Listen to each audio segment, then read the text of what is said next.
Hello, everyone, and welcome to a very special episode of Self-Modifying Code. I am your host, Code Marvelous, and with me in the physical appearance and voice this time is friend of the show, Groenkopf. Thanks so much for coming on. Yeah, thanks for having me, Dan. So, we're going to be having a little bit of fun today, aren't we? I hope so. I would think so. But first, we got some hot scoops to go over, right? They're your scoops. Yeah, we got some hot scoops, right? So let's talk about them. I was given Nisei, the wonderful organization that is maintaining Netrunner and bringing it forward into the new age, onwards and upwards.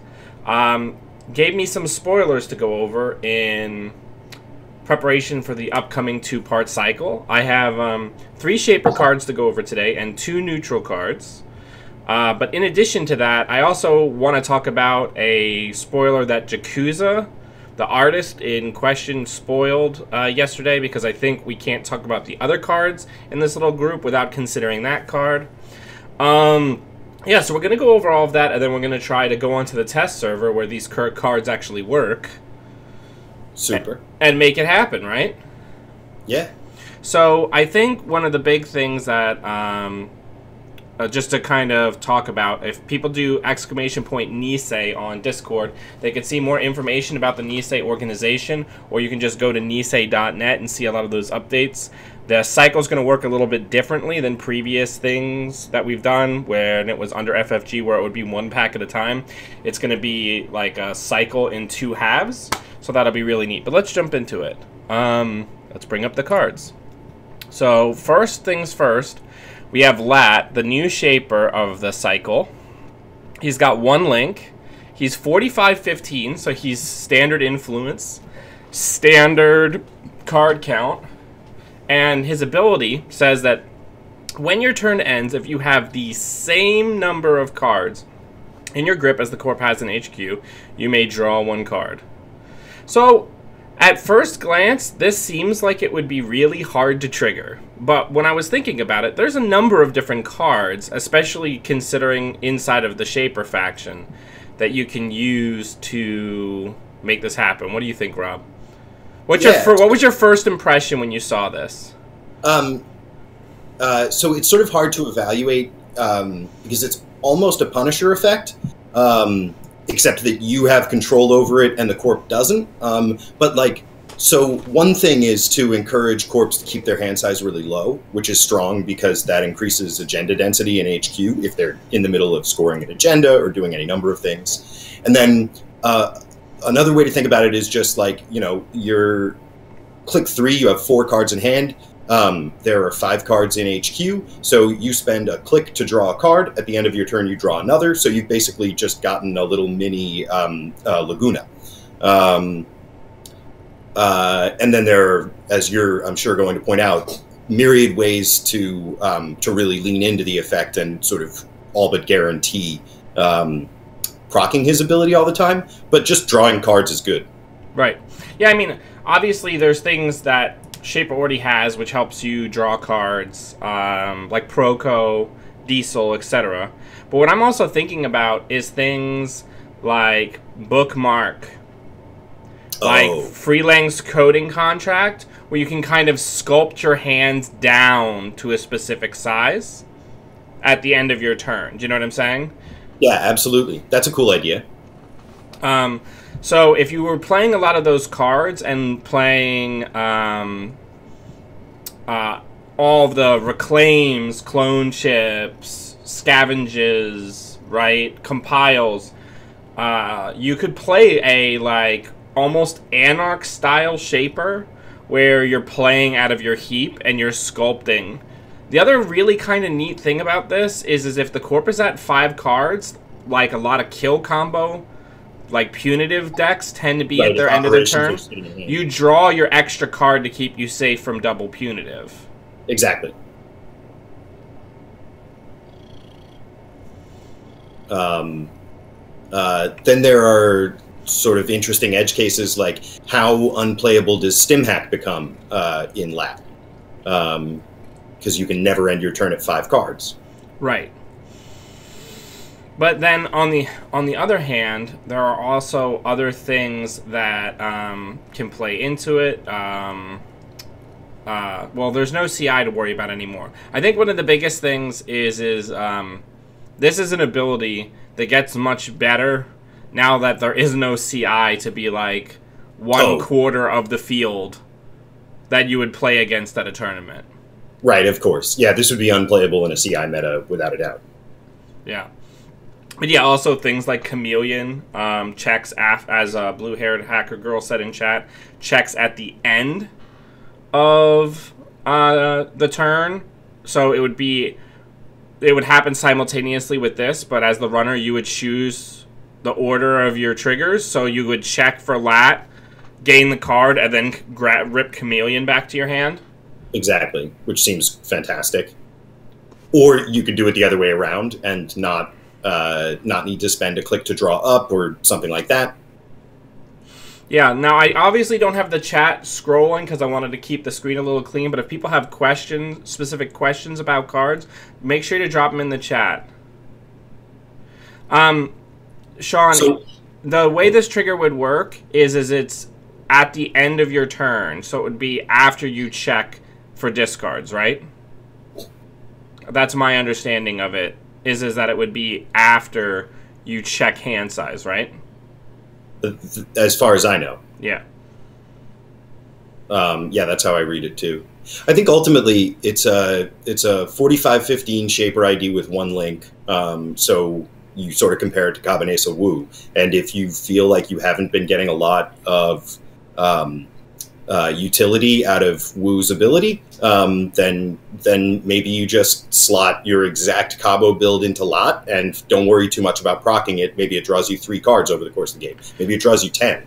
Yeah, I mean, I think another big thing to think about with Lat specifically is that he supports a style of play indirectly that we haven't really seen from Shapers, and that is not resource-based play, like event-based play that we haven't really seen since Prepaid Kate, where you're just kind of drawing into these cards. So you want your cards to be as many things that aren't installs that you can just use immediately as possible. So right. Dirty Laundries, Maker's Eyes, any run event really, even things like Deuces, Diesels, freelance coding contracts, compiles. So it's this interesting thing where I really think that you could play him as like the first in a long time kind of like event economy based shaper, playing with some day jobs even, or things like that, because you're just kind of ablatively drawing into what you're doing. Now, freelance coding contract came to me, but freelance coding contract is still in the game, right? Like, I'm not insane? Or is that one of the cards that didn't make the cut? I think it is. I'm going to check that. Because I think this is a natural fit with him, because you can sculpt your hand down to a specific size. Right. It's creation and control. So yeah. So eat that burrito. So for those of you who don't remember, because not a lot of people play that card, freelance coding contract is a 0-cost event where you can trash up to 5 programs, or is it 4? Up to 5. Up to 5 programs from your hand, and for each one you trash, you get 2 credits. So that's a really strong way to kind of sculpt. I mean, you could even play him and have, like, emergency backup, like, 1 copy of a Conspiracy Breaker. Like, I could see you taking Paperclip as his restricted card. Sure. Right? And then use clone chips and other things. Maybe use a lot of disposables and things that are going to be cycling in and out of your hand. Which sort of makes me think... so when I first saw the ID, I was thinking that it seems like a good place for a Reaver Shop build. Just because between the passive draw from that and the passive draw from his ID, you probably don't need any other draw cards in the deck. Maybe Diesels. That could be true too. Yeah, I think that would certainly work. The only problem is without Wu, You have a Yeah. harder time guaranteeing the Reaver in the turn 1 draw. Right, exactly. Yeah, so you're running 3 SMCs and probably 3 clone chips. And maybe that doesn't get you there. And then probably reclaims as well, because a reclaim trashes something out of your hand. So you can use it to cycle cards out of your hand, but then into play. That's really nice, yeah. Yeah. Yeah, I mean, it's definitely something that you have to directly play with. Like, it's not like, well, I'm going to make a deck and my ID is going to be lat. Like, that's not what this identity is. So you say that, but I wonder if it's something that you can lean not that hard into. I haven't been in the habit of paying attention to the like difference between my hand size and the corpse hand size when I'm running. But I suspect that it's frequently similar, except in edge cases, like after a wanton destruction run, or if the corp, if you're destroying ice on HQ and they need to keep their hand completely clean. I think like in an average game, you probably have similar like 3 to 5 cards in hand on almost every turn. And you can proc him passively without leaning into it too hard. Right. Yeah. But I think it's definitely more fun to really lean into an ID ability. Yeah. All right. So let's talk about the next one. Actually, let's go through to the next one that I want to really talk about next, and that's Gauss. Gauss? Gauss. It's a 2-cost Fractor. Something that, for good Fractor, something that Shaper desperately needs, but of course it has to have weird numbers on it, because it's Shaper. They're not that bad. They're not that bad. They're just weird. The big thing is it's 2 to boost 2, and it's 1 to break 1. It's not one of these weird 2 to break 2 or 3 to break as many as you want type of situations. It's normal 1 for 1, which is very good in a Fractor because a lot of barriers have 1 subroutine. Yeah. But the biggest thing is that the turn that you install it, it has +3 strength. So that takes this from 1 strength up to 4, which means that the turn that it goes into play, it breaks IP block for 1 credit, it breaks Eli for 2 credits, right?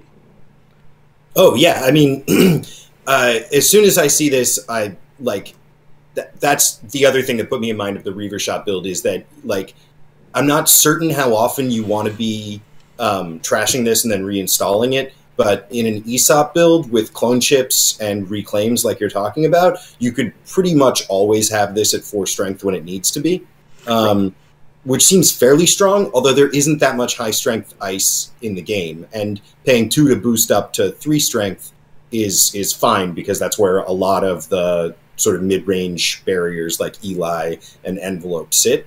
Yeah, I think big picture stuff, things that are incredible for me for this breaker is incredible for smoke. Because the two for 2 with the benefit of stealth is not a big of a problem, and it gives me the ability to get rid of Corroder and not play Blackstone. Right, exactly. Like, it's a serviceable Fractor without leaning into anything. Right. It synchronizes with London Library, as somebody mentioned in chat. It synchronizes with Compile, as somebody mentioned in chat. And, like, if you're playing a normal 45-card Shaper, you can play 3 copies of this and be like, oh, I got to make this run and there's 2 Elis. Overwrite 1 Goss for another. Oh. Right? Instead of doing the normal, I only have 1 copy. Like, or maybe just 2 copies. It doesn't matter. But the big thing is also that this is green, right? Like, it's a green Fractor that isn't ridiculously expensive to install, or if it's cheap, have, like, ridiculously bad numbers on it. Because the only other cheap Fractor for Shaper is Inti, and that's really great if you're only breaking, like, vanillas and ice walls. Yeah. But if you're breaking anything else, it quickly becomes like a money siphon. Or a Takobi siphon. Right. Yeah, but it's a perfectly serviceable Fractor. It's cheap, costs 4 off an SMC, and every now and again, if you need to, you can get it up to force base strength, which seems fine. Yeah, and somebody, Vadim, brought up in chat that Lady is a very serviceable fractor in Shaper, which it 100% is. Lady is probably one of the best fractors in the game, I would say. The problem is if you are in a large tournament meta where you don't know and you need to be prepared to see barriers, if somebody is playing a barrier-heavy deck, Lady requires a lot of additional support, whereas this card can utilize a lot of the support that Shapers are already playing. Like if you said, if you're playing a Reaver Shop deck, right? And you have to do a must make a run now, you pawn this at the start of your turn, clone it back in, and run. Exactly. Right? So, go but ahead. that 3 strength also is worth about 4 credits as it's costed on the card. Because you can't boost it by an odd number, so that's 2 boosts. So it seems good. Yeah, no, somebody mentioned Brahmin. That's absolutely. Oh yeah, just keep picking it up over and over again. Exactly, and maybe you run it with one lady, and you can overwrite the one with the other, depending on which is better for the ice that you're breaking or the matchup, or maybe you just in the end run out of lady counters and run out of clone chips, and then you can just rely on Gauss. Yeah, and the big thing for this, I love the art, I love the numbers, it's balanced. If you don't support it, it's cheap to go down, and it's reasonably efficient, but not super so. I like it. I think this is a really, really sharp design. Yeah, agreed. And I think the other big thing for this is again, it's a card. What I'm seeing a trend from a lot of the spoilers that I've seen, which I really like about where Greg is taking the design. He's like, here's this card that's like a solid B- if you don't lean into it super hard.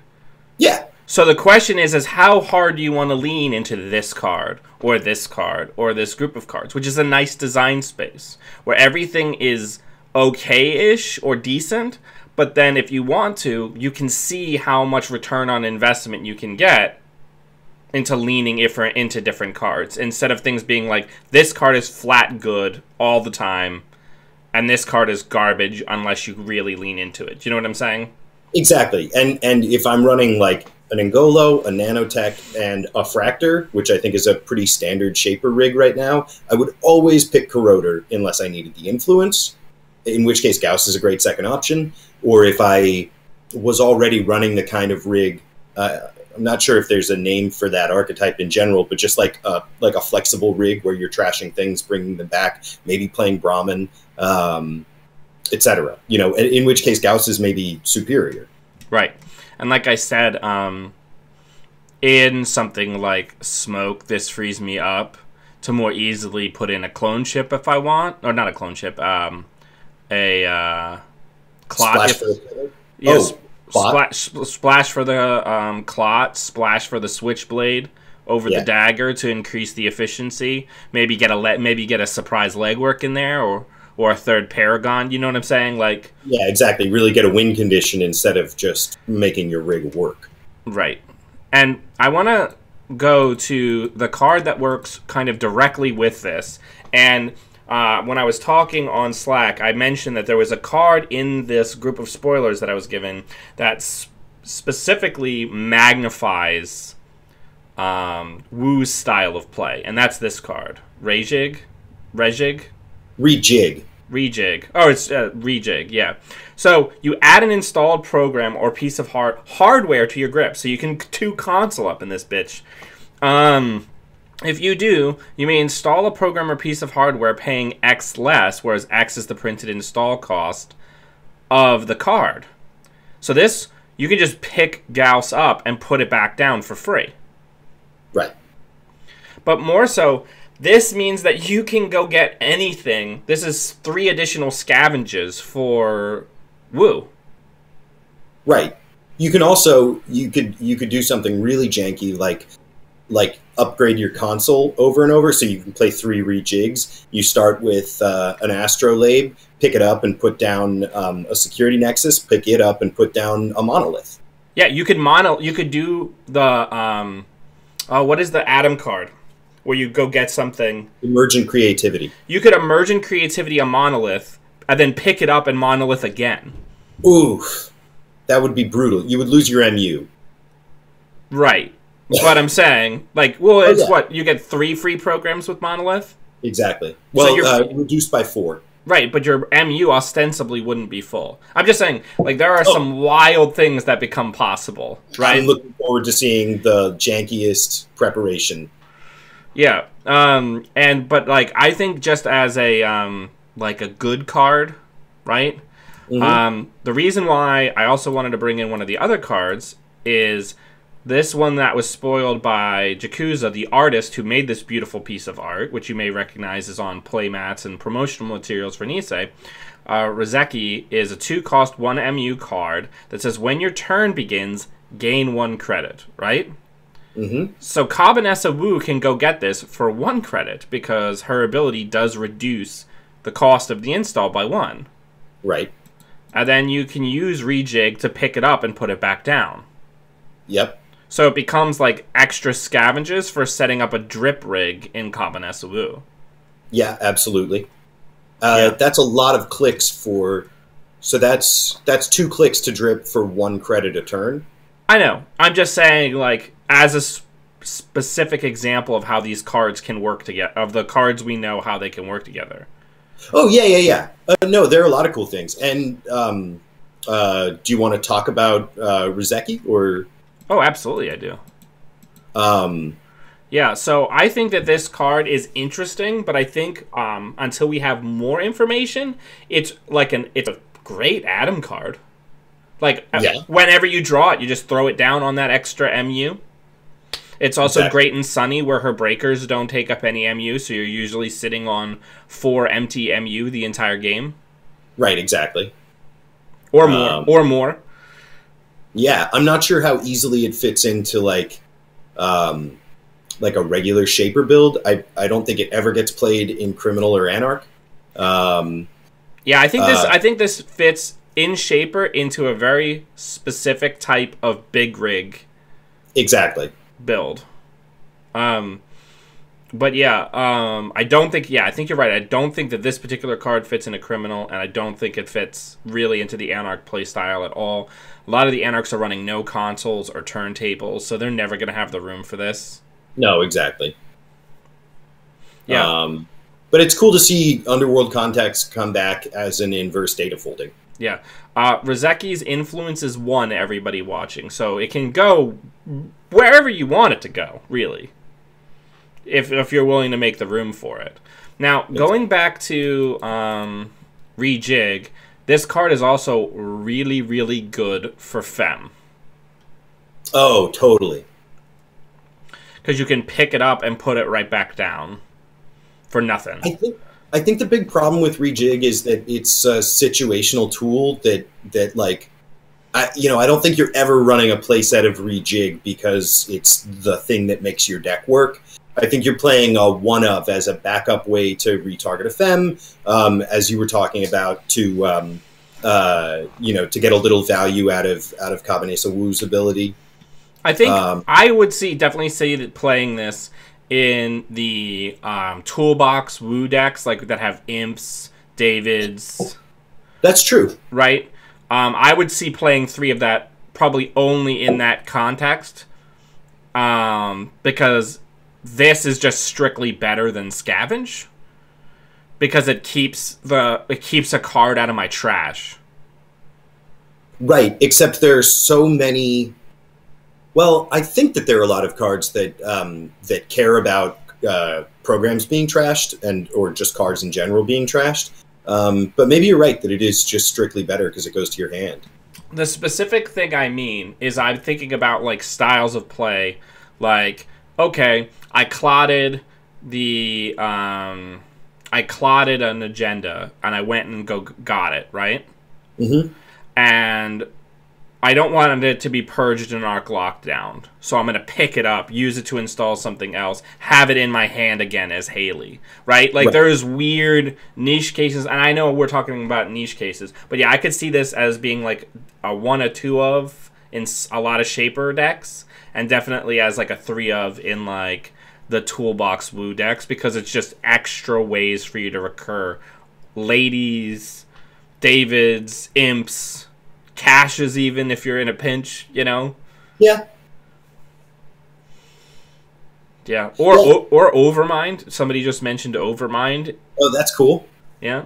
You could use it. Because it doesn't have a specific... a lot of cards that have these styles of effects and tutors kind of say no viruses, right? There's a number of really good cards that recur programs or move the board state of programs around that say you cannot do this with viruses, right? Like Brahmin says, you can't put a virus back into your hand or back on the heap. It says it has to be a non-virus, right? Right, exactly. This says I can use a virus, burn it, put it back in my hand so I can use it again and use it as a discount, right? Yeah, which is super. Cash costs 1 to install, and you get 3 counters on it? No, you get 4, right? 3. 3, okay, right. So turns it into another gamble, basically, in an ESOP deck. Yeah. Better than gamble. I shouldn't be doing this math on the fly in front of an audience. But yeah, everybody also let me know how our relative audio levels are. I want to make sure that you can hear both of us clearly. But yeah, I really like this card. I think there is probably a ton. Like I said, it feeds directly into Gauss, which is good. But yeah, I mean, there's a bunch of things that I can think about, like things that get better with this in play, right? Like Cyberdelia gets better with this in play because it's an extra. Because just it being like an extra scavenge. Not Cyberdelia. Cyber Cipher.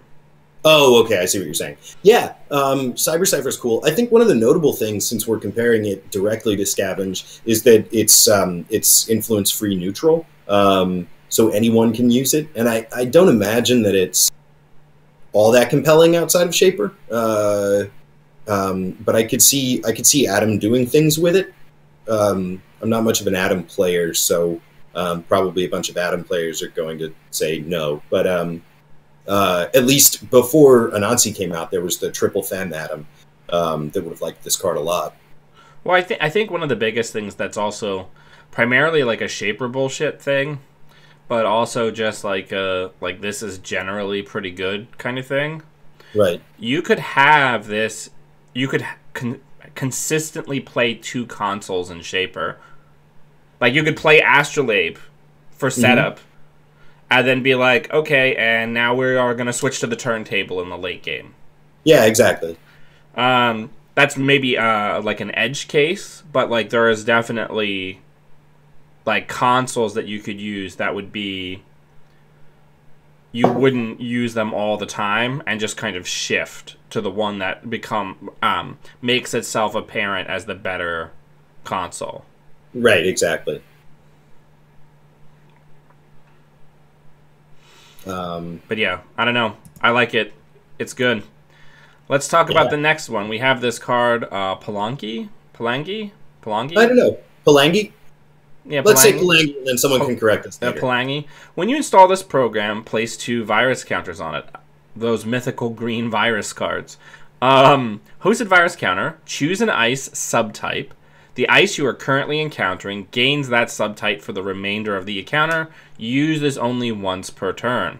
So there is a ton of wild shit you can do with this. Yep. And so like the first thing everyone is going to think of is Kit. It seems like a cool kit card.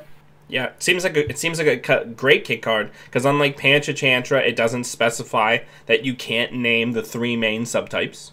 Exactly. You can put normal subtypes on untyped ice, right? Yeah. Oh, so I guess I'll just break this Excalibur with my Corroder now, right? Exactly. But I think also this does feed into like the I'm gonna use Deus Ex to break absolutely everything. Right. style of play. Yeah, or I guess gingerbread isn't that compelling because of its numbers, but I always found that a bit fun. And during the big Asmari Glacier meta with like Surveyor and everything, I had a Cabanesa Wu deck that was just gingerbread and Panchatantra, and it was okay. So that'd be fun for this. Yeah, I mean, there's a lot of like... It's a really flexible card that if you're playing I have like these two really efficient breakers, you can now lean really heavily into that even more, because now you have Pancha, you have this, and you still have Tinkering, right? Yeah, I think that's core, no? Yeah, that's still in the core. So it's also like you're almost never going to install this and then not use it the same turn. So I don't think the Corp is ever going to purge on the basis of there being a single virus counter on Ulangi. So even though they're virus counters, it feels fairly reliable. Right. Now, one thing that is kind of neat that somebody brought up in chat, Cody brought up, you could use this with a stealth rig as like a one-of to like chew everything apart early game with Switchblade. Oh, yeah. Or maybe early game you haven't built up a lot of counters, but Refractor is... Refractor's great. It's cheap. Yeah. Right? One of those and one of these to just kind of chew through anything. Exactly. And obviously this is an imminently pawnable card. Yep. It also combines with Rejig, Scavenge, all the other tools. We've been talking about Clone Chip.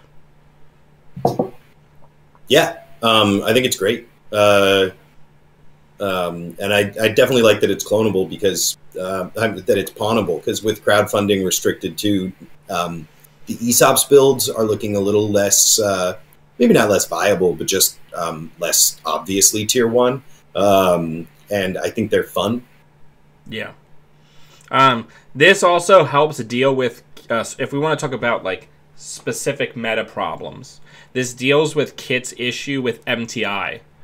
Because you can't tinker before the ice is down, right? Yeah, exactly. So when they add that last piece of ice that suddenly pops up, this says, well, I can still do my bullshit, even though that ice wasn't on the table when the run began. Right? Exactly. So I wonder if, like, and the same problem holds for Inversificator, because you can't switch it if it's not there already. So as an inveterate Inversificator kit player, I'm excited for Blanky. I think it's great. Yeah. Good ways to get more virus counters on it. I guess there's Knob Curie, but that's not great. Contaminate. Contaminate's okay. Once it's empty, you can hit it with a Contaminate, because Contaminate specifies no virus counters currently on it. That's right.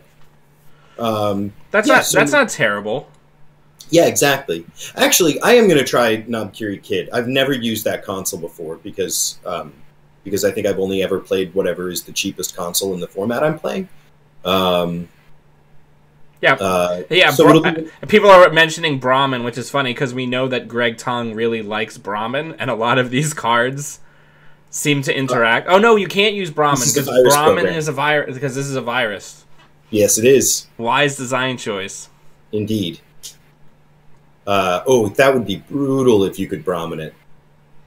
Yeah, because you'd just basically be able... If you used Ngolo, you could hypothetically kit very easily up to 3 ice per run. Very easily. Oh, yeah. So if your rig is Ngolo, Palangi, and an Inversificator,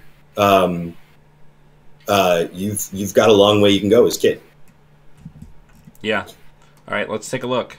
So the other card that we got is we've got In the Groove. It's a priority. We haven't seen many of these in recent times. No, indeed.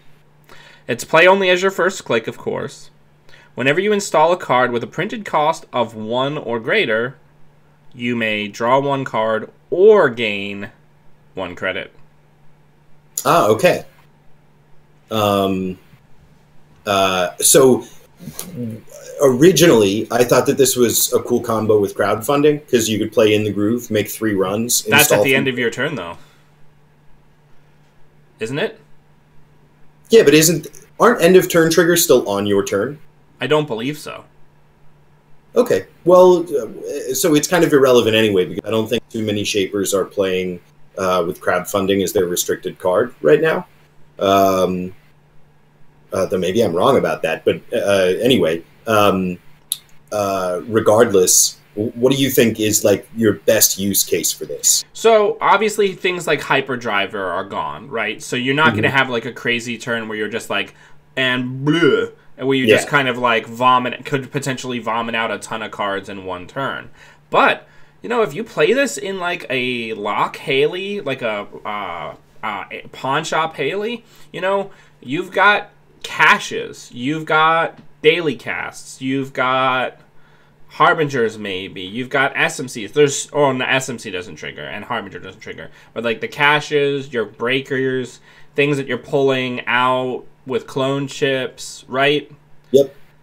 And I think most concerningly for me is the new the new, I think it's called Rube Goldberg Haley, that is triggering the bookmarks. Not bookmark. Yeah. Bookmarks. No, not bookmark. It's Da Vinci. Da Vinci. Thank you. And you're just going click, click, click, click, click, click, click, and you're just yeah.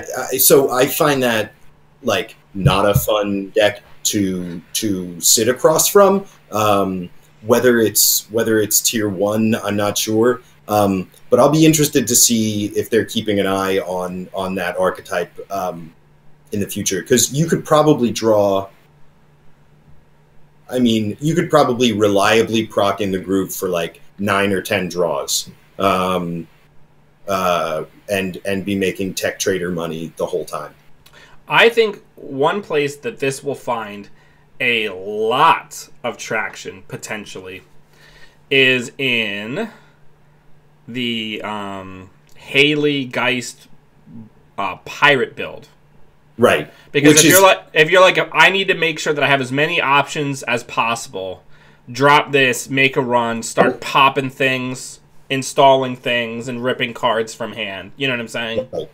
And you're just, even if it's just a discount or if it's drawing you more options, it's not uncommon for you to potentially, on a single run, install 4 or more cards with that deck.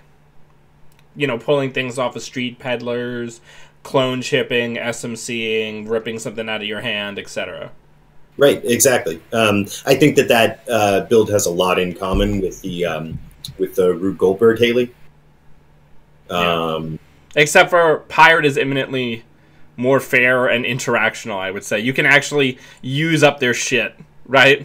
Right, exactly. Yeah, I don't think anyone is calling Pirate the scourge of the meta, but if more people start playing Rube Goldberg, I don't think Corps are going to be having a lot of fun. I was playing a match with my friend the other day, and I was on Game Point and had just an absurd remote. It was like Endless Eula, a Nancy, and a border control, and I was in T and had another border control in hand and a Nisei token. So they just had to run clicks 1 through 4. And they started their turn on 3 credits, and before taking their first click, they had gotten up to like 46 credits. Yeah, that's it's wild, right? It's just like it's inappropriate. It's inappropriate.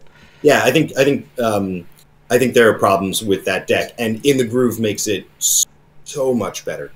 Yeah, because even if you just get the money, you could be like, I'm a billionaire now. Oh yeah, exactly. So if you're not Pirate and you're just breaking for credits and you've got your rig out, you're making an extra 15 credits, or maybe you want to draw a couple. It's going to see some pretty silly builds when it comes out. Yeah. All right. So we talked about Lat. We talked about Rizeki. Let's talk about, and we talked about all the other ones. I want to talk about some of these cards, and I want to talk about one of the earlier spoilers that we have for the artist. Right. Because it's 4 cost for each, use the abilities on these resource only once per turn, similar to Cody Jones. Right. One click says gain 2 credits, like a magnum opus that you can only use once, and one says install a program or piece of hardware paying 1 less. Right. Right? So, there was a discussion about this card not being as strong as the criminal one by a wide margin. Right. Which I agree with. But I guess what we haven't seen a lot, but I think one of the things that's interesting is this card does seem to synchronize with Rozeki quite a bit. Oh, yeah. Because if you can put it down for 1, that seems pretty good. Right? Oh, absolutely. But yeah, what do you think of this card as part of the Shaper Toolkit? Because my issue with it is that so many ways in which you will be installing things as a Shaper do not involve losing a click, and that is where the vast majority of their strength is. I agree. I think it's going to be... It's sort of... It's giving you a benefit for doing something that you don't really want to be doing. So, like, normally you want to be installing programs off of SMC or off of Clone Chip. Like, maybe you're running some hardware and it gives you a bit of help there, but just clicking for 2 once per turn isn't great. I think you, like, if you're playing the artist, you want to be proccing both abilities almost every turn, at least while you're setting up. And I just don't... I certainly would not be playing it in the kind of Shaper decks that I play, which is not very many. Yeah, so. I mean, I think it's a hard sell, right? I think it's a very, very cool stylistically and like thematically piece. Yeah, and I think it could kind of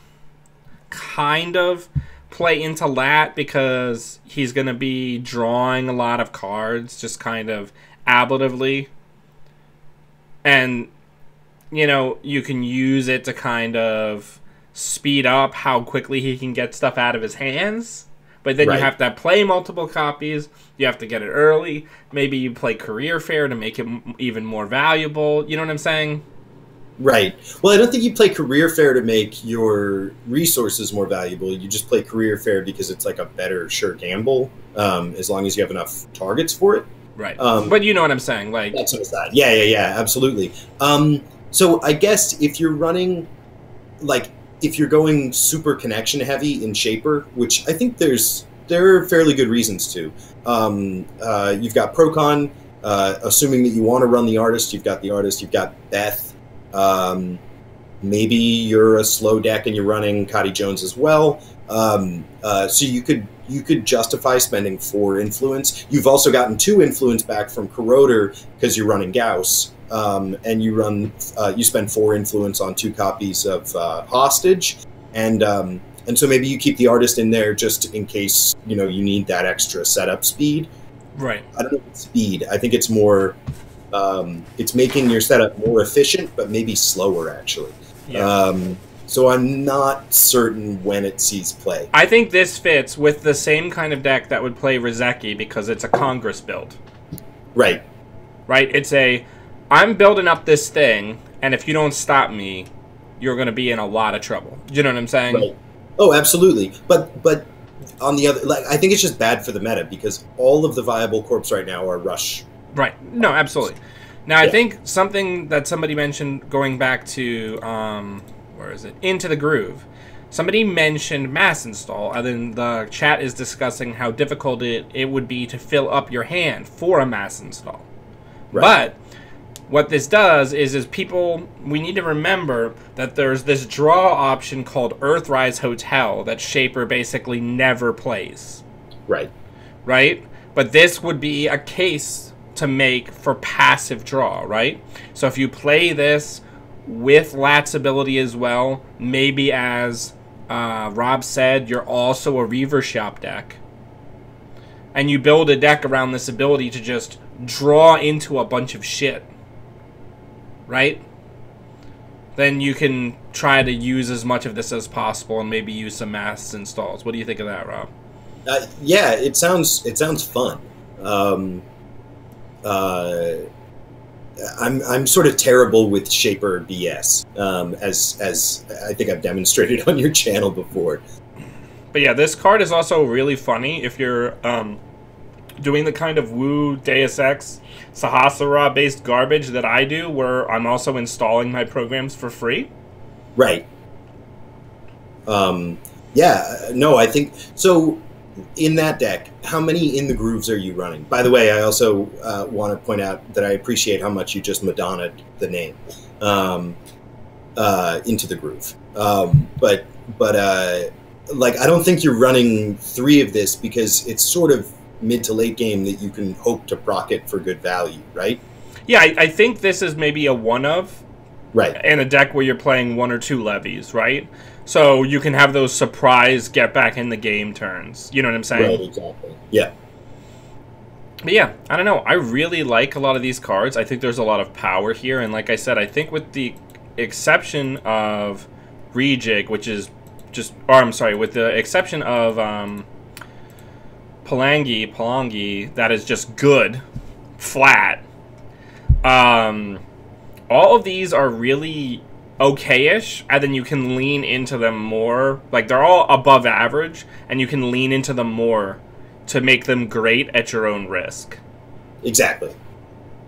Which is a really nice shaper design space, because you have to be, I mean, as everybody complains about basically all of the time, every time I make a deck, if you give cards to shaper that are just flatly good, people get put into hell. Yeah, no one enjoys playing against Lock Shaper. Right. So the more just flatly efficient shaper is, the grumpier everybody gets. Yeah.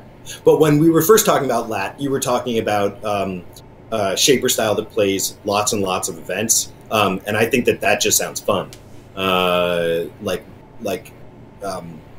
way more interesting than build a big rig and break everything cheaply and have enough money that that you can always make an access if you need to. Yeah. Like there's a little more on the line and there's a chance involved. Yeah. But yeah. So, man, I really love that. I'm just looking at that decode or that fractor and thinking about my smoke deck and thinking about how friggin' happy the existence of that decoder or that fractor makes me, because not having to spend influence, like, for the longest time, because it's not a great fractor for smoke, because she's not going to be recurring it, but it is serviceable, and I don't have to spend influence on it. And before anybody chimes in the chat, smoke cannot play Blackstone. It is a pile of garbage. Right. It is overly expensive for all of the things you're going to break for it easily, and for the only ice that you actually need it for, its boost is nightmarish. Like, it's so bad. It's base strength 3, right? It's base strength 3, and you have to pay 3, at least 1 from a stealth, to boost it by, I think it's 3 or 4, permanently for the run. But usually, if people know you're on Blackstone, they'll just put 1 IP block or 1 Eli on every server. Yeah, which is sort of also the plan, even if you're not on Blackstone. Right. Like, most corps aren't leaning into barriers too hard. So yeah, Blackstone's never going to be great. All right. So do we want to jump in and make a deck together using these fine cards? Yeah, that sounds great. All right. So let me get in here and get some stuff opened.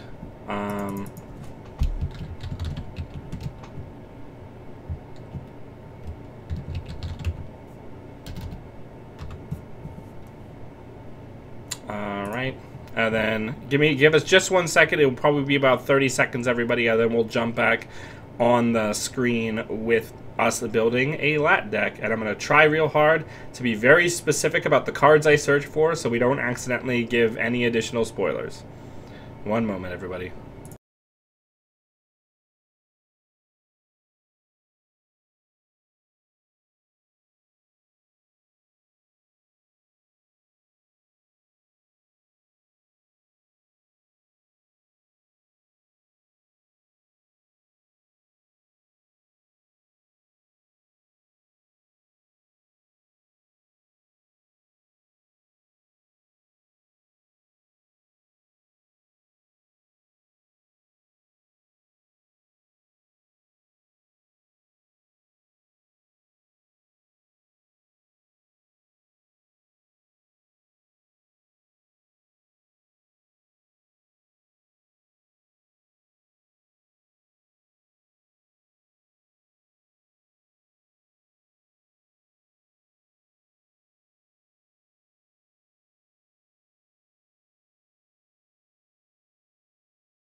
All right, everybody, here we are. We are in the secret um, deck builder on the test server. So let us talk about Gauss. Let's get that in there first, because we're going to be using any card that we have. So how do we most effectively leverage him? I think we should probably get freelance coding in there, as we discussed, right? Yep. Wait, why does it say it's rotated? No one is at liberty to say. Oh, okay. But that's fine. You can play with rotated cards on here. Okay. So we definitely want clone chip. Yeah, we definitely want clone chip. Hopefully that doesn't have this symbol on it. Otherwise, I'm gonna be real mad. You got lucky. Let's try the name of my channel. Let's see if that one works. Oh, phew! Thank God. We want 3 sure gambles because that card is broken. Yeah, here card. It's in every deck, right? It's really got to get nerfed. Yeah, seriously. Okay. Yeah, Brahmin. Brahmin's probably a good call, right? Cool. Probably. Yeah, why not? We could put one in there. We could probably do 2 Goss, right? That's what I was going to say. I think even if we're testing it and we don't know the numbers yet, we don't want 3. Yeah, let's lean into what we were talking about before. Let's get some... Now, do we want 3 dirty laundry? Are we going to be very based, or is that just an easy mark? I mean, we can also get things like data suckers in there. Oh, cool. Okay. Although I think Takobi is pretty much strictly better in faction, right? Takobi than dirty laundry? Yeah. Although if we're leaning on Brahmin, Takobi's not as good. So no, sorry, I don't mean then dirty laundry. I mean then data sucker. Oh, data sucker. Yeah. I don't know.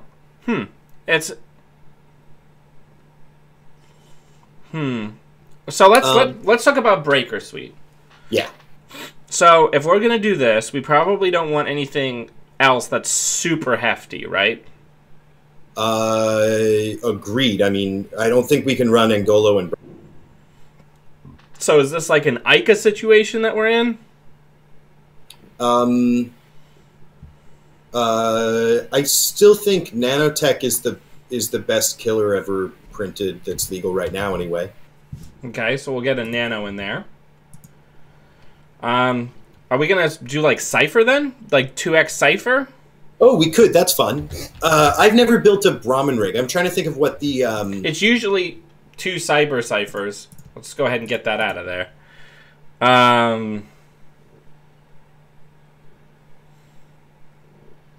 Okay, so... Alright, so normally I start with draw and econ. Well, I think Diesel's a natural fit here. Yeah, we definitely want Diesel. Are we doing Pawn Shop or no? What's our restricted card? We don't have to decide right now, but I think if there's an obvious one, let's go for it now, and then we can... We could do Levy. We could do... I'm trying to think. Pawn Shop would be a natural fit, right? Yeah. I think so. Especially with our modus of trying to get shit out of our hands, right? Exactly. So, I think if we're going to do that, we are obviously going to get the caches in there. Gotta have them.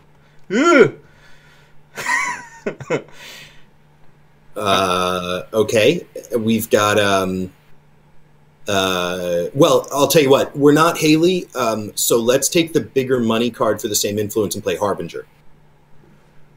Oh, what, for the additional triggers? Exactly, yeah. We don't need to worry about the Haley trigger getting eaten up by cash, or by Harbinger, rather. So it's slower, but it's more money. Yeah, then if we're going to do that, we're going to lean nice and hard in and get Reaver. Cool. Okay. So now our rig is... We're gonna get your friend and mine. Beth Kilrain Chang. Yeah. Okay. We want to be running... Let's see. We definitely need memory. Do you want to play Cyberdelia? Do you want to play Akamatsu? I think Akamatsu is a really good fit here, especially if we're going to try to play the priority. Yeah, agreed. And we can pawn it early game if we need to. Yeah, so I think we can actually afford to do the 2x Akamatsu, 2x Astrolabe here. At least to start. We can always come back and cut. Do you want... Uh-oh. Uh-oh. So let's play 3 Akamatsus and we can come back to that if we need more memory, but maybe we won't. Yeah. Rigs are bad, so I hear. Or, Yeah. Yeah. We're running self-modifying code, so I think even though we're in lat, we probably want some number of stim hacks. Do we, though? Maybe not. I just think, with all this setup to be done, it's a good card. Maybe we're running something horrible, like Peace in Our Time. Probably not. I don't want to run that card, but I'm trying to think of ways to get 9 credits for a click. Yeah. Well, let's get Rejig in there, also, because we said we were going to play it. Yep. What are other good cards? Oh, do we want to be running Rizeki? I think we want the David. Yeah, totally. Whew! Uh-oh. Uh-oh. We're just dropping spoilers all over the place. Hopefully I won't get banned from Spoiler Town. We're going to find out. Yep. Roll that magic 8-ball. Yeah, we're going to magic 8-ball that. I'm sure somebody Nisei is watching. Let me see if I have any messages on Slack real quick.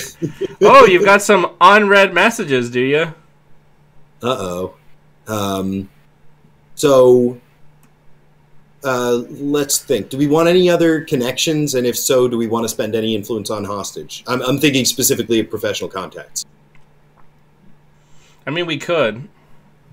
I'm not sure. Oh, well, no, we don't run that if we're running Reaper. Sorry.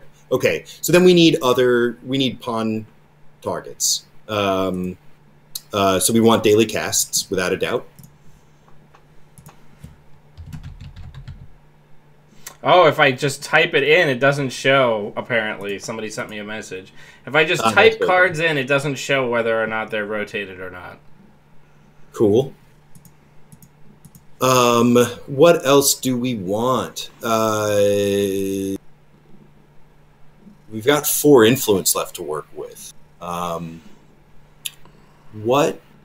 Can you pull up a Reaver Shop list? Because we're doing Circus Shop. I mean, I have a here. Give me 1 second. I have a Reaver Shop built right now for Woo. It's a weird one, but the last one I built was right after crowdfunding came out, and it was crowdfunding Reaver Shop, and that's not legal. So I'm just trying to think. How in God's name did you find the influence for 3 crowdfunding in a Reaver Shop deck? That's 13 influence right there. Yeah, exactly, and then 2 stim hacks. God, that's so bad. That's like that's 5 of the best cards ever printed. All right. God, that's so awful. I think I just threw up in my mouth a little bit. It was great. I was running Inti as my Fractor. It didn't feel wonderful, but all right, so here, can you see that? I'm on the JNet screen, but I can. Oh, here, hang on. I gotta. Hang on. I'm gonna have to do one of these. All right. Now everybody should be able to see my Reaver Shop list. Right. Can you see it now? I can, yeah. All right. Okay, so Imp is okay, but I don't think we want it very much. Symmetrical Visage might be good. I don't know. I think we're going to be spending some number of clicks to draw cards.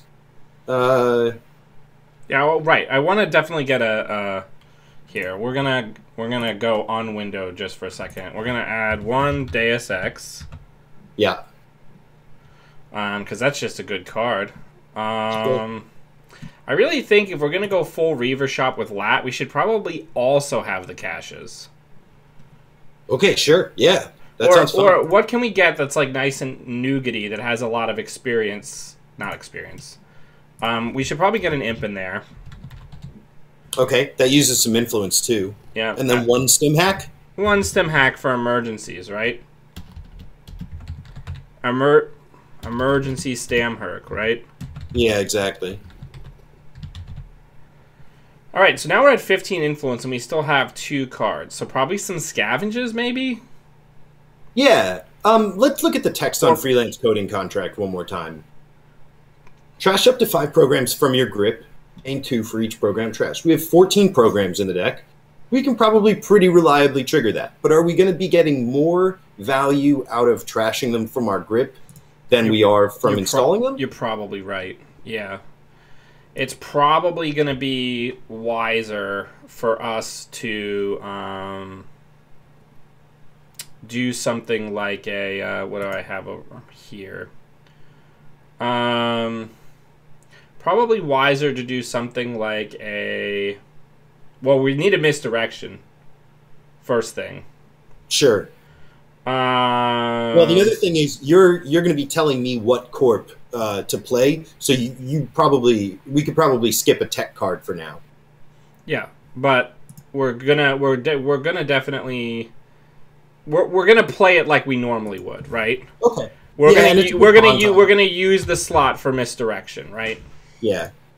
It is a good pawn shop target, although if you're not in Haley, spending an actual click to install it isn't great if you don't need it. Wondering if we want to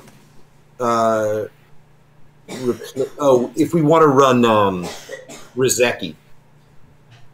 I don't think we need it in this build, but maybe we could put it in as a one of that you can pawn when you need the MU, bring back, rejig, that sort of thing. I'm not really sure.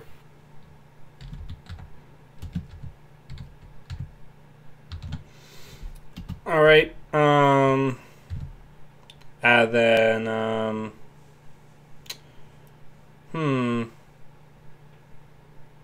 So we need 3 cards. Any good advice from chat?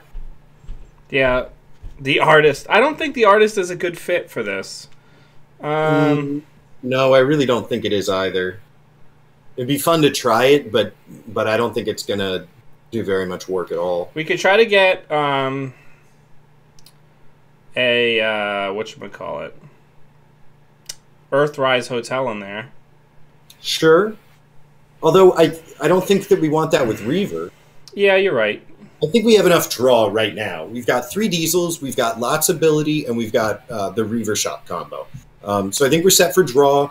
I think we're set for econ. We may need more economy cards, but I guess I think that's something we need to test. And then you were talking about Compile as a good card with Gauss. So we could try a one of Compile just to see how it works. Yeah. I would do 2 of. Sure. You play 2 of that particular card or you don't play it, right? Oh, okay. Yeah, sure. That sounds fine to me. And then, okay, so we could cut the D4 and get our caches back. But I think that that's a really nice card. I mean, it's an obviously good card, so... we don't have any multi-access, which is notable. Oh, that's true. Okay, well, so if we cut the D4, go for 3 Harbinger, 2 cache, and a legwork.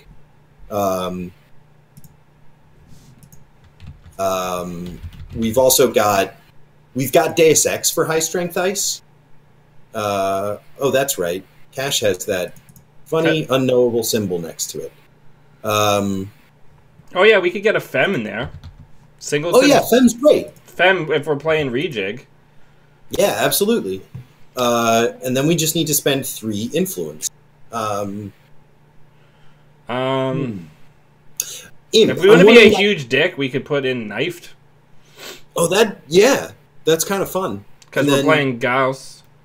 Exactly. So you knife the server, you clone chip in Gauss, knifed the server, and then at the start of your next turn, sell the Gauss, because you don't need it because there are no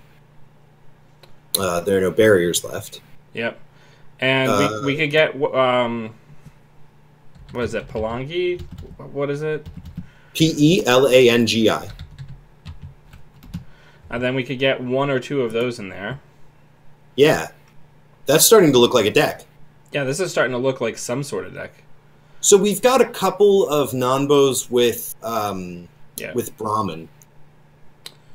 Yeah. You mean specifically Imp? Imp, Pelangi, and that's it. Well, if we cut Brahmin, mm-hmm. I think we need Ngolo if we cut Brahmin is the problem. Yeah, I mean Ngolo's not the worst, right? Oh no, Ngolo's a great card. And Ngolo can make something a barrier, so it feeds into our plan. Yeah, exactly. I kind of want same old things, or yeah. Now that we've got that knifed, yeah, this is where we start getting into the hard lands, right? Exactly. So we're relatively heavy on events for a pawn shop deck. All 16 of those cards are cards that can't be pawned. Okay. So we could cut the dirty laundries and turn them into writers. Oh yeah. Okay. Cool. Oh right, that's Lamb that plays into that. Yeah, but Ngolo's still a good emergency breaker because it's a pseudo AI. Exactly. I think it's significantly better than Lamb. I like the look of this. I mean, I think we're at the point where there are some obvious things. Like, I don't think we want 3 rejigs, but we want to test the card. I think rejig could be pretty freaking solid. I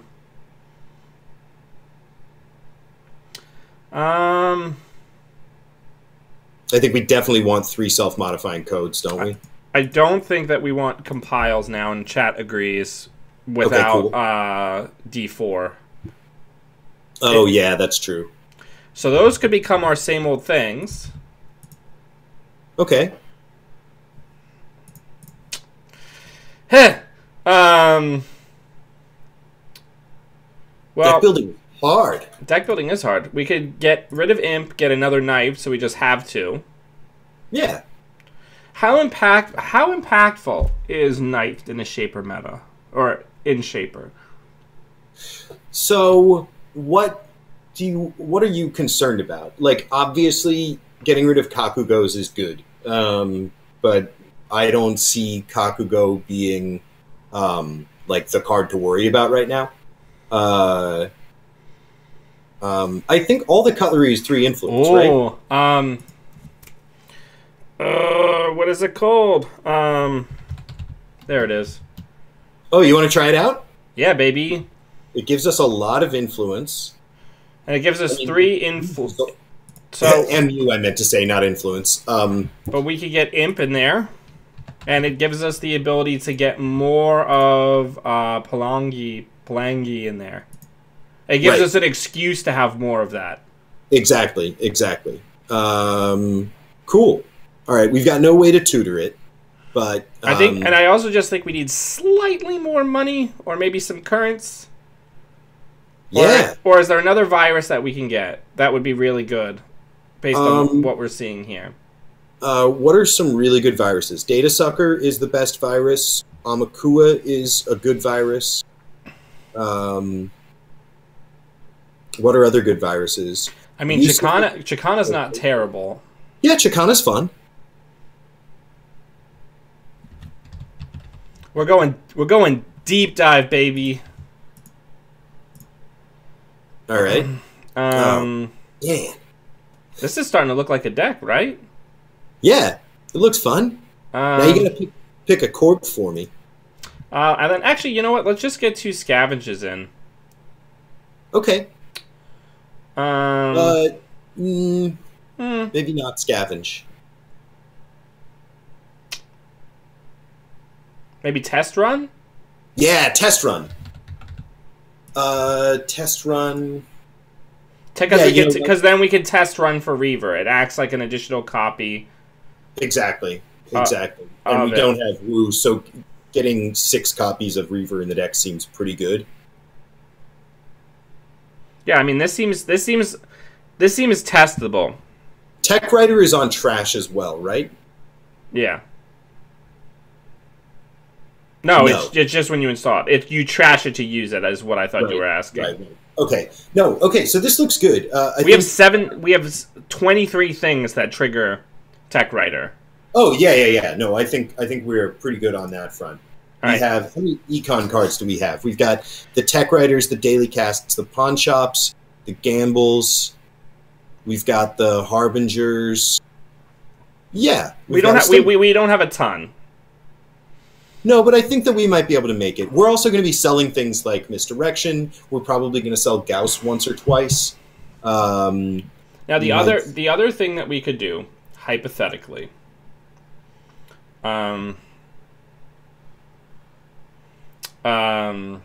is we could reduce the number of certain things that we have. Like we could go down to 1 Gauss and just play around it. Right.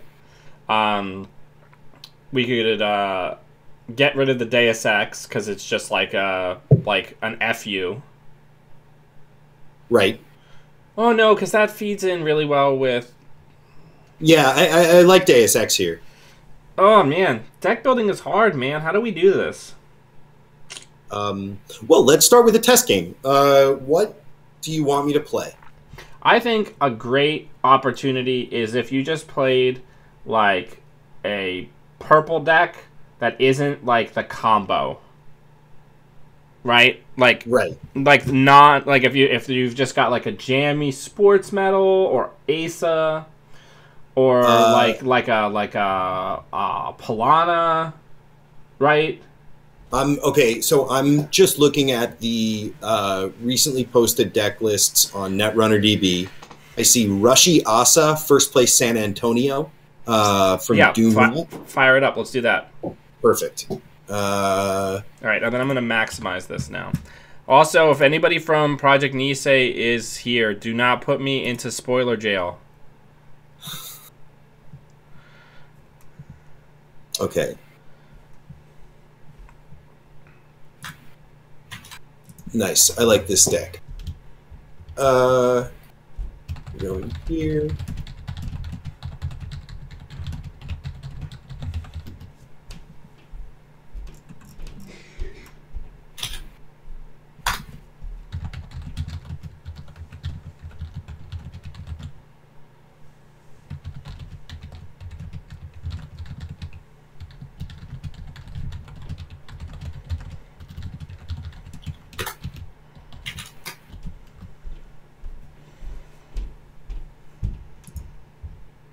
They're nice. I mean, I feel like this is a nice take because we talked about the cards and now we're gonna actually try to use them as added on to the existing card pool. Exactly. I've got a game up in the competitive lab tab on the test server. Nice. All right. Hey, Takuza. Love that white text. All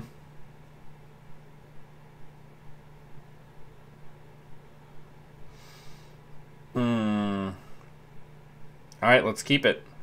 All right. I'm not sure how much I'm supposed to play around your ID yet. So I don't know why. Oh no, you're not frozen. You're just not moving very much.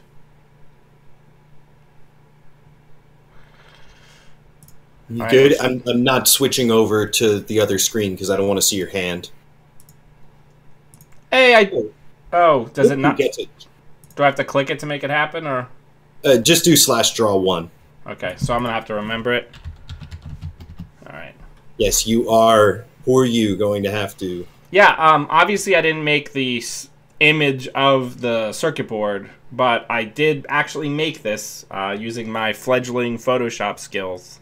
So I put it on there like the new Shaper logo was printed on there. And I'm really proud of that because it took me a lot of time. Nice. All right. So let's go just not forget that we're also still just a normal deck that needs to check servers. Yeah. Let's enable video mode. Yeah, I'll get rid of that while you can't.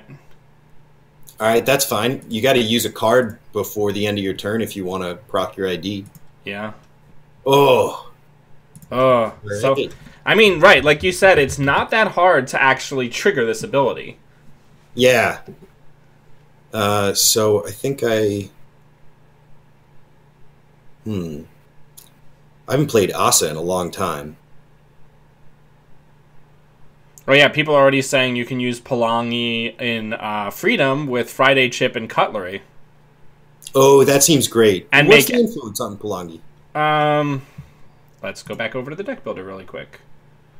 3 influence. Yeah, okay. So, if you're not on crowdfunding, you could potentially use it. Right, exactly.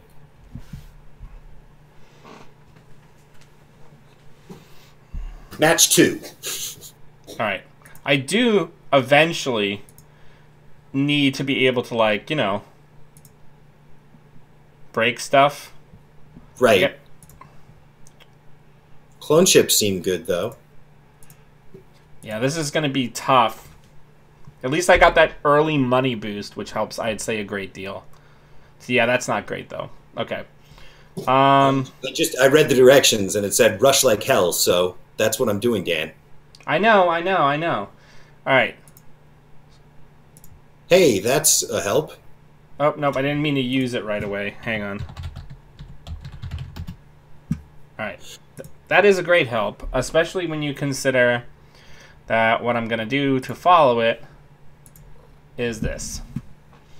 Oh, very nice. So I'm going to say draw 1. And I mean, this doesn't feel terrible. I did also start with 3 short gambles. Oh, that's a really good start. Do you want to put 2 virus counters on Palangi? You just do /counter space. Yeah. Yeah. Sorry.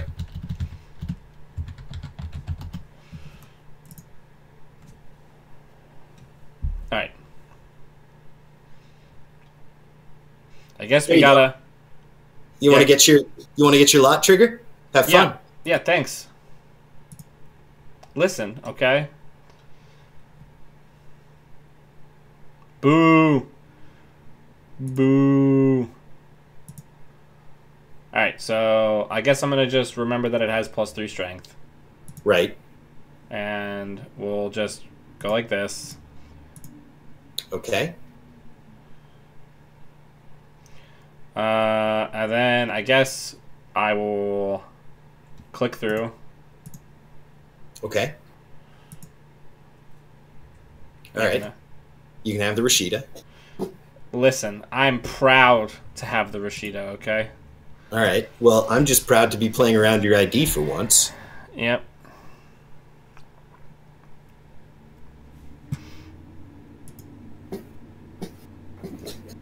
Let's play Is It NGO? I really don't want to. I don't want to play that. That's not like a great game for me personally. All right, like fair. As like a person. God, what the hell am I gonna do? Well, you have a click for 5 on the table, which seems pretty good. Yeah, but like I have to be able to get in twice, right? Yeah. Which is not ideal. You could pressure R&D. Yeah, I think that's gonna have to be, and we're gonna have to play the Beal or no Beal. I don't think you have an Ikua in your hand right now. Right.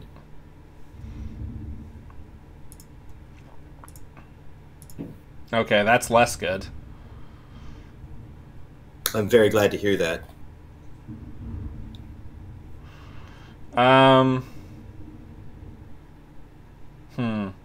Draw. And gain a credit. Is that it? It is remote enforcement. What do I even want? Why is this deck playing remote enforcement? It doesn't have any good... I guess this is fine. Okie dokie. Alright, I'm going to play Rejig. Oh, cool. Hey! Uh-oh. We're having a slight MU issue. Yeah. Having only... Did you cut an Akamatsu mem chip when you... Yeah, unfortunately. And we never put any multi-axis in the deck.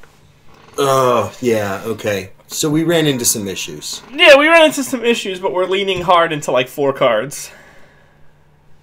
So one good thing about me attempting to play around your ID is that you don't have dick in your hands. Yeah, exactly. And so like not only if I start drawing agendas, am I going to have? All right, so that's an AP now.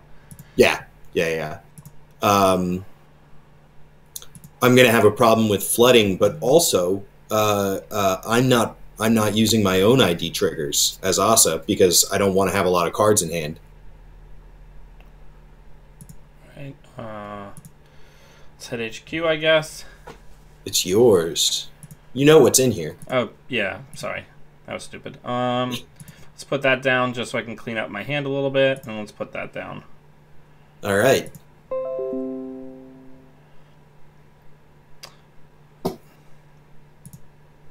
Let's draw. Let's put that down. Let's put that down for the lulz. You need to find Pawn Shop. Yeah. I'm aware. So last click, draw a card, and then you'll draw another card. Yep. And then draw 1. Yeah. Oh, sorry, I forgot to res. Do you mind if I fix that? Yeah, I don't mind. In this super competitive game we're playing. Yeah, exactly. In the competitive lobby on the test server, no less. No less.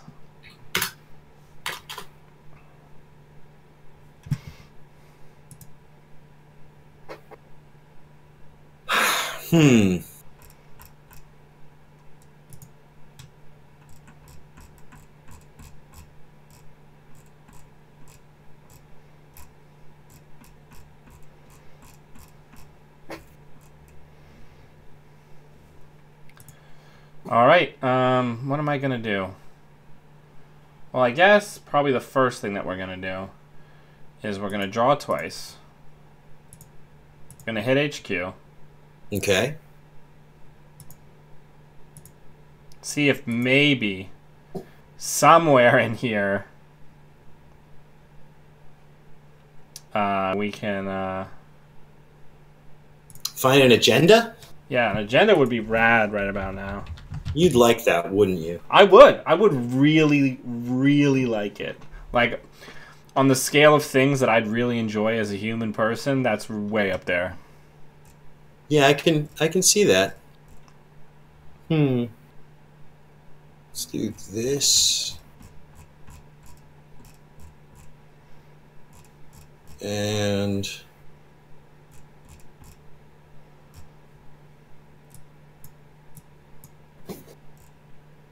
All right. I don't know why Slack is not... All right. So I don't like that. I don't like that one bit. What am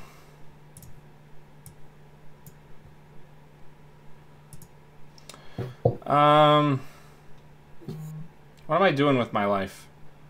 I don't know, but if you think that that's anything other than like either another bluffed Maryland campaign or Rashida, you probably have to run through Fairchild 3-4 times this turn. Yeah, I can't do that. So, actually, I'm going to not have put down the SMC if that's okay. Yeah, that's fine.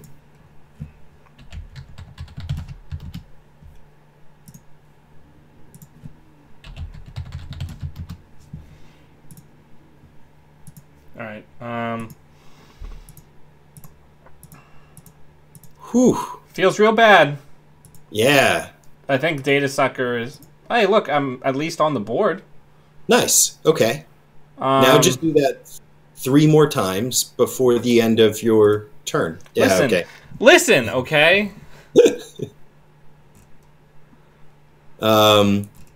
Okay, good game. So game. what did we learn there? So, we don't have enough draw. Right. Reaver Shop is maybe not the best idea for a draw engine when we have a reasonably high likelihood of not being able to get it on the first turn. Okay. I think Pawn Shop is still fine. Okay. Right? Yeah, we just didn't draw Pawn Shop. So now what if we spend some amount of influence on... Wait, is Pawn Shop a connection? Yeah. Or is it a location? It's a Pawn Shop is a connection. Okay. So what if we spend some amount of influence on Hostage? Because we've got 2 really good hostage targets.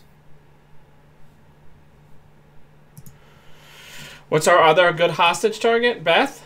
Yeah, Beth.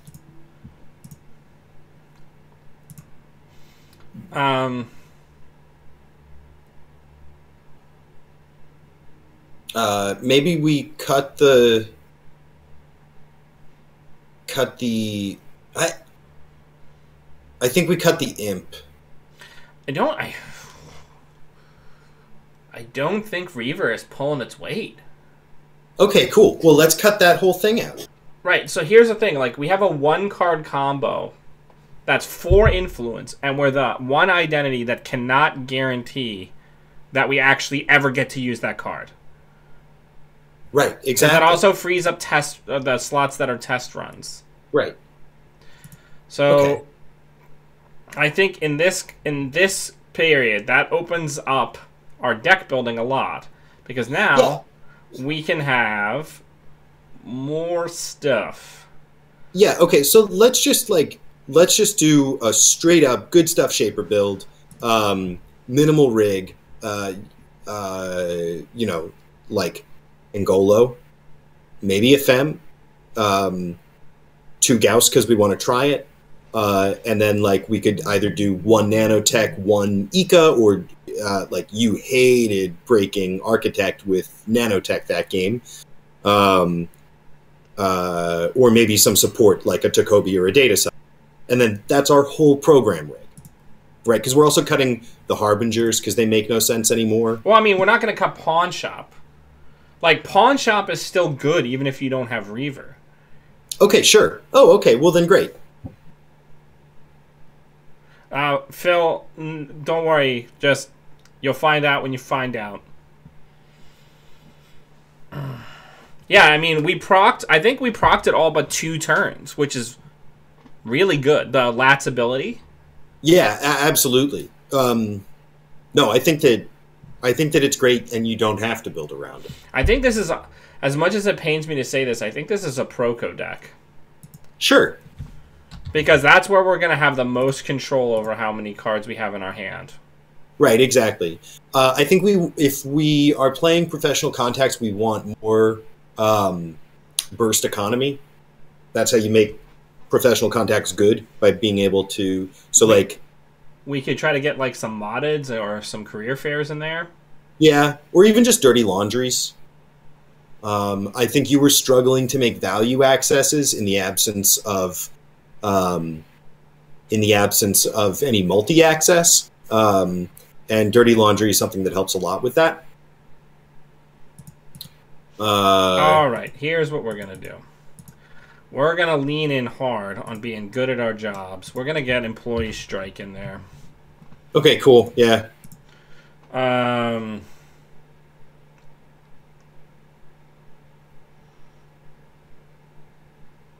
Do we still like the tech writers? Yeah, we've still got 20 things that trigger it. And okay, it's something cool. we can just drop, right? Yeah. This is going to feel so bad, and it pisses me off so much. Oh, no, don't even do it. It feels so bad, but we need the money. We can have money in other ways. Oh, no, you know what? Mac is more money than Peace in Our Time. You know what we got to do? We got to get a legwork in here. Yeah, there you go. And I also want probably Maker's Eye, right? Yeah, Maker's Eye is always a feel bad card. Or Interface, because it feeds into Technical Writer, right? Are you looking for R&D Interface? Oh no, that's yeah, Interface. There we go. Sure. Okay. Modded just got a lot better, especially with Knob Curry and... Yeah, that's certainly true. Yep. So maybe we ditch the tech writers for moddeds. Tech writer is 2 clicks, and you triggered it. The only time you clicked one for the credits was for 5. So 2 clicks for 5 is worse than 1 click for an install plus 3 credits. Yeah, I mean, I'm picking up what you're putting down. So we could do 3x modded, because we have a fair number of targets for it. Yeah, and then the question is... I think we stick with Akamatsu Mem chips over the... Yeah, maybe just go 2 modded. We don't have that many targets for it. Now, we could go 3 modded and get 2 Delias. Okay, so... That's an interesting question. Do we like Cyberdelia enough that we're willing to pay 3 for it? Probably not. We definitely need the MU. So, are we happy with 2 RDIs or do we want 3? I'm never happy with any number. So if you want... You don't like RDI? No. It's 4 to install, it's slow. It's a big tell. I mean, I'm Shaper, so yeah. Turns out that periodically you're going to be checking R&D. I'm going to be checking R&D. If we wanted to be real trolls, we could get the tech writers back in and get equivocation in here. Oh, that'd be fun. How do the tech writers help us with equivocation? It doesn't. It's just another thing that actually triggers tech writer. How does equivocate? Oh, just installing it. Yeah, I got you. Oh, what is that program that you could take a counter off of it? Yashia. I was going to suggest that one, but then you cut Pawn Shop, and I'm not sure Nyashia is that great if you're just playing it for. What about Rejig? Yeah. Okay. Yeah, I'm convinced. Let's try it. So we're kind of going in a sideways direction again, right? Yep. So, Nyasha, yeah, like that. Nyashia. Probably 2x is fine. Yeah, I'm sure. And then we could get Scavenge in here. Is Scavenge better than modded right now? Scavenge? What are we scavenging? I think at best we're playing 2x modded, right? Yeah. Okay. And 1 Scavenge. And you want to try that? Yeah. I think best case we play 2x modded and a Scavenge. Cool. That feels okay-ish. Yeah. Oh, we run into problems. That's why you were trying to talk me off Scavenge. Yeah, and then I forgot. I'm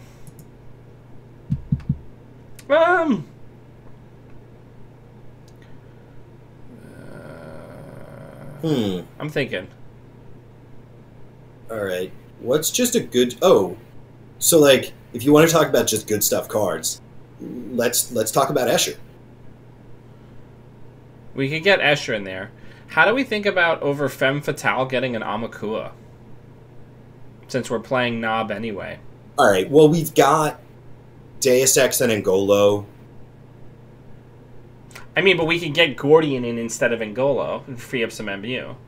That's true. Yeah. Okay. I mean, I'm just... Yeah, let's try it out. Why not? Turtle encourages us to run a lot, in which case we want to cut a lot of this rig out and just run a lot. Yeah, I mean...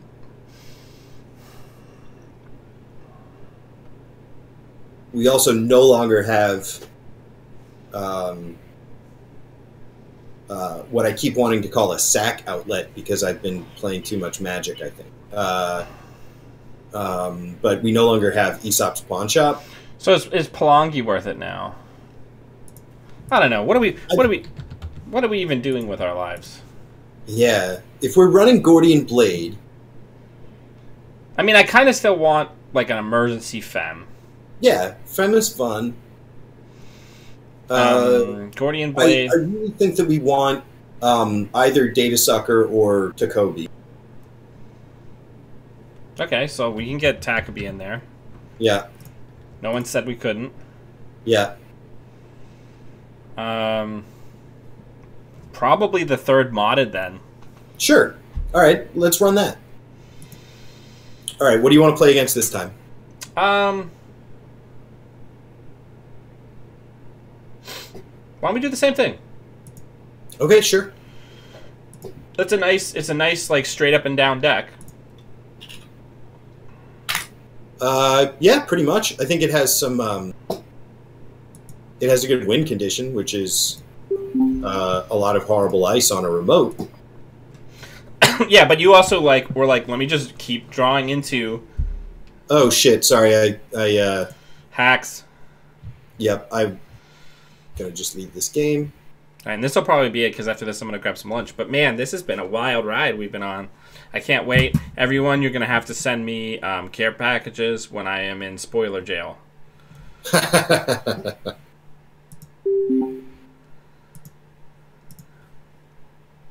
Alrighty. Perfect. Yeah, this is keep.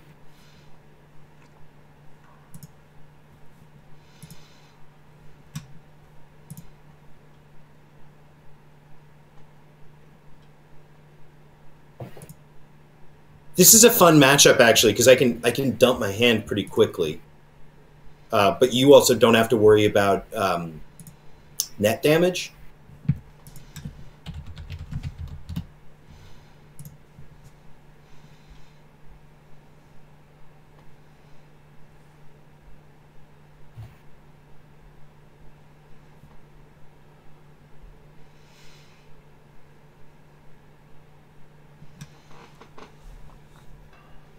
Hmm.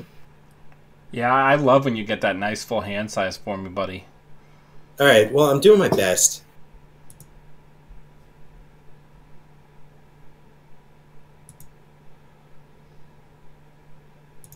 Oh yeah, and employee strike is like not entirely dead here. No, the Asa ability is not insignificant.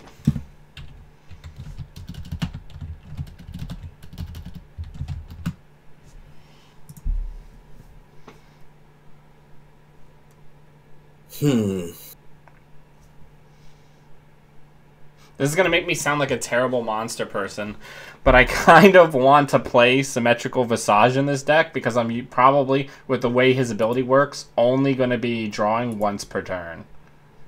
That's so. I was saying before, I thought that I had recommended Visage. Yeah, the baby. You get to draw. Oh yeah, I did forget to draw.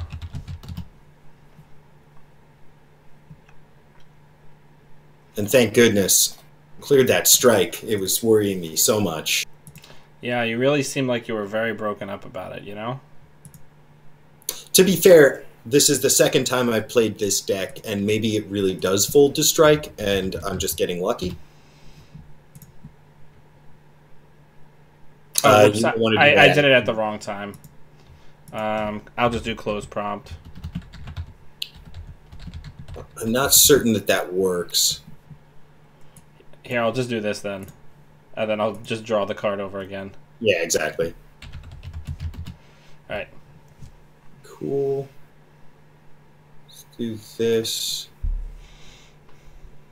Put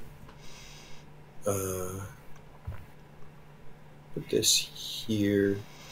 So I'd say the biggest issue that I'm having in these games, which is just a general shaper problem, is that I'm not finding self-modifying codes, which is a huge problem.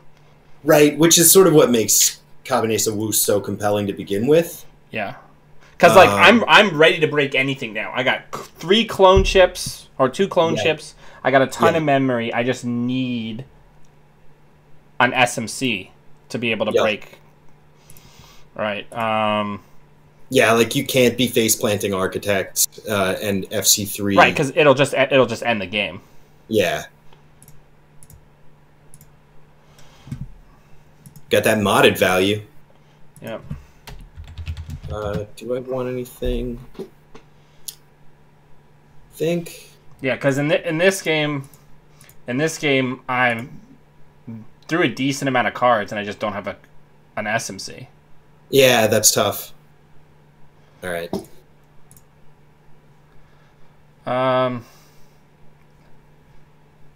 But you don't have to worry about like Gatekeeper, FC3. You can always click through or deal with.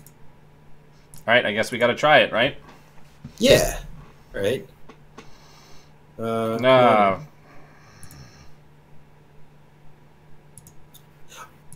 I mean, unless that was a bluff, I played Arc-Mem for Rashida. So I think you can be reasonably certain that this is Rashida. Although I have been known to mean things like,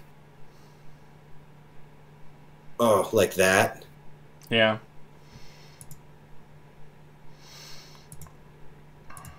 I mean, this kind of crap happens, right? Yeah, but I am below score out, so. Yep. But it was Rashida anyway. Let's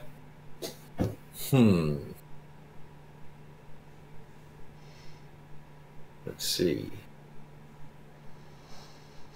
Don't let my inability to pile these cards think that there is not a lot of power here, because there is. We also did the unfortunate thing of, I think we're using all but one of them, right? Whereas ideally these cards would work best in sort of dedicated builds. Yeah.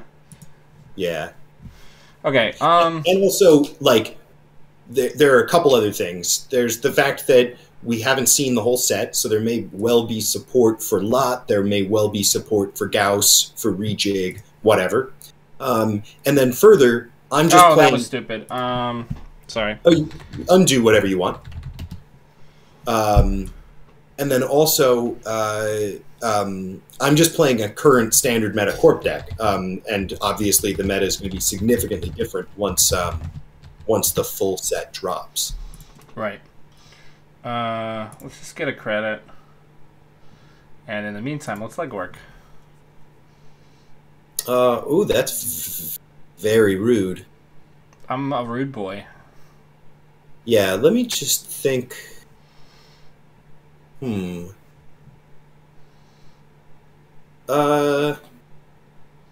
think I have to. Well, that certainly keeps me out just fine.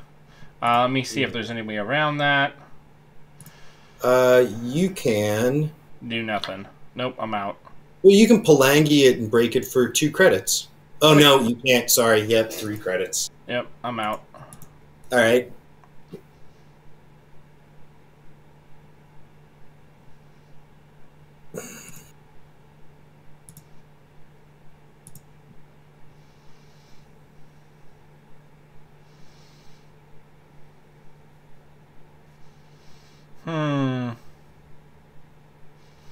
This is tough.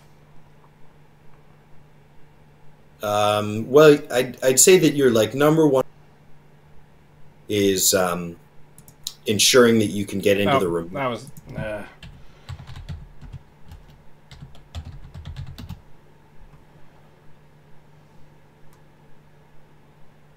So you could overdraw with Procon, and then you still trigger Lat. Yeah. No, I don't think that works, right? Yeah, because you have to discard. Oh, yeah. You're right. You're right.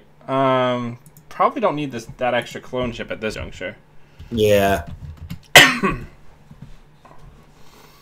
right, so let's just do this. Listen. I don't know if my face is on screen, so I'm trying to keep a poker face. Yeah, your face is on screen. Ah, come on. We're on JNet. You're not supposed to be able to tell. All right, let's go R&D. Gauss is 5 strength. Or 4 strength. Right. Thank you. Cool. Well,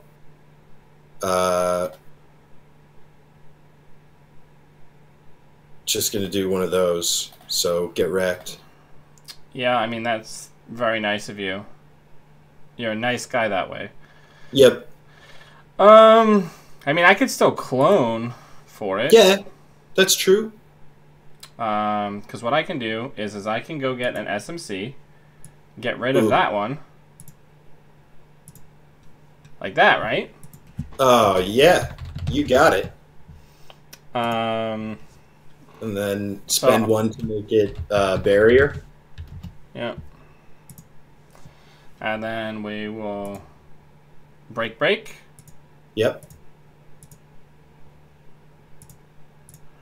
And that's game. I would yeah, imagine. Think so. Yeah, I mean, I think the mistake here is trying to lean too hard into all of the cards, but I think there definitely is power here. And I think probably the most powerful cards in the set, which we don't have time to really dig into of what we were able to spoil. Palangi is incredible for Shaper. Like there are so many lines of play that get much, much better with the existence of that card. Exactly. Yeah, you can just always bring whatever the ice is back into your wheelhouse. Right. And so I've been playing Sadaka in all of my corp decks. I don't know, for the last few months, and it's a real problem for Proco, for Aesops, for Turning Wheel, for Beth, and Palangi just blanks that ice.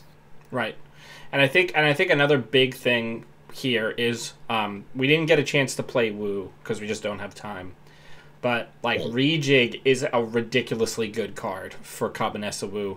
And it's a hard slot into... Like, I often find myself struggling to play Scavenges in Wu, but I would not struggle to just hot swap Rejig for Scavenges in Wu, because it's just strictly better for her ability.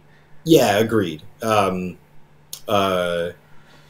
And yeah, I mean, I think you triggered Lot on average 4 times a game. Yeah. Something like, which seems great. So those were, I think this one went on a turn or 2 longer than the last one. So over 20 turns, maybe you triggered it 8 or 10 times. That seems pretty great. Yeah. Rob, I really appreciate you taking the time out of your day to come work on this, these scoops with me, man. Yeah, thanks for having me. It's always fun to be on the channel. Yeah, and I hope everybody watching enjoyed the stream. I'm going to be talking about these spoilers a lot more. And assuming you're still allowed to after this. Yeah, assuming I'm not in jail, I'll be killed by some Prysec. But yeah, these are good cards, Bront. They're good. And there's a lot of power here, and God, Gauss is so good. It really solves for a my bit of sweet, a problem. Yeah, for my sweet girl, Smoke, just desperately needs a green fractor that isn't absolute trash, and that works just fine. You know what I'm saying? Yeah, exactly. So mid-March, get ready. I mean, I think one of the most interesting things, actually, if we can comment on this for a second, let me find the card. I think one of the most interesting things about this is people will frequently, you've made this case, why not play Takabe in Smoke, right? Yeah. This is the best card I have seen that would make me consider doing that. Right. Because the thing is when you're playing Corroder, which starts at 2, right? And all the Stealth Breakers, the +3 on the Stealth Breakers doesn't help that much. Right, it occasionally saves you a stealth credit. Right, but if you're using the stealth to power this with Takabe, and it's getting up to the magic number of 4 with it, right, that's a big deal. Yeah, agreed. Yeah, I think that